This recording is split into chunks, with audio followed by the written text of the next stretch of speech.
South জর্জিয়ার বরফাচ্ছন্ন উপকূল ও সমুদ্র সৈকত penguin, seal সহ বন্যপ্রাণীর অভয়ারণ্য। তবে প্রায়ই বিশালাকার বরফখণ্ড আঘাত হানে ব্রিটিশ আইল্যান্ডের দুর্গম এই অঞ্চলে। এতে খাদ্যাভাবে মারা যায় অসংখ্য প্রাণী।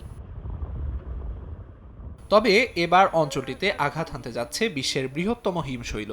A23A নামের এই বরফখণ্ডটি বিশ্বের অন্যতম পুরনো হিমশৈল। 1986 সালে অ্যান্টার্কটিকার ফিলসনার আইস শেলফ থেকে ভেঙে 3900 বর্গ কিলোমিটারের বিশাল এই হিমশৈল সৃষ্টি হয়। দীর্ঘদিন সমুদ্রতলে আটকে থেকে গত ডিসেম্বরে এটি মুক্ত হয়ে ভাসতে শুরু করে অ্যান্টার্কটিকার বুকে।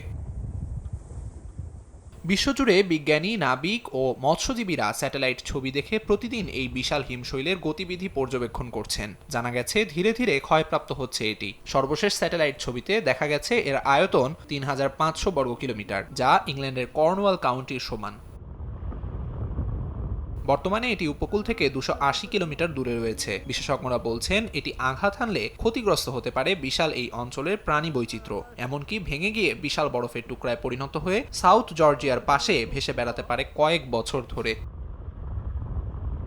আমিরুল ইসলাম আলিফ, সময় সংবাদ।